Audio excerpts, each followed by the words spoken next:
ગુજરાત ભારતીય જનતા પાર્ટીના પ્રમુખ ડોક્ટર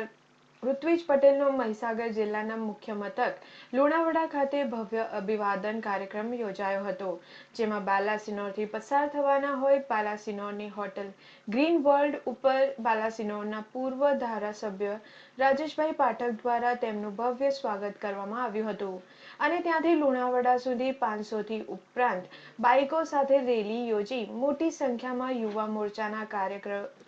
કાર્યકરો હાજર રહ્યા હતા. બાલાસિનોરમાં આવેલ ગુજરાત પ્રદેશ અધ્યક્ષ ડોક્ટર ઋત્વિજ પટેલનું ભવ્ય સ્વાગત કરવા યુવા મોરચાના કાર્યકરો મોટી સંખ્યામાં ઉમટી પડ્યા હતા, જ્યારે બાલાસિનોરના ડોક્ટર બાબા સાહેબ આંબેડકરની પ્રતિમાને ફૂલહાર પહેરાવી આશીર્વાદ લીધા હતા, જ્યારે તીરગરવાસમાં આવેલ ખોડિયાર મંદિરે પણ શીશ ઝુકાવી માતાજીના આશીર્વાદ લઈ રેલી આગળ વધારતા હવૈયાવાસ ભોયવાડા તીરગરવાસ દેવી પૂજક સમાજ પટેલ સમાજ સલિયાવડી દરવાજા યુવક મંડળ દ્વારા સ્વાગત કરવામાં આવ્યું હતું. મહીસાગર જિલ્લામાં અભિવાદન સમારોહમાં ઉપસ્થિત ગુજરાત ભારતીય જનતા પાર્ટીના અધ્યક્ષ ડોક્ટર ઋત્વિજ પટેલે હુંકાર કરતા જણાવ્યું હતું કે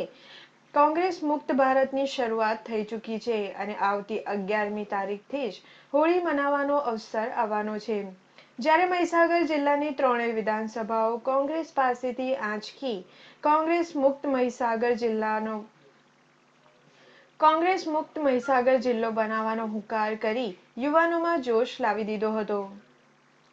કલ્પેશ પટેલ સાથે રાકેશ વાણંદ, ન્યૂઝ ઓનલાઈન, બાલાસિનોર.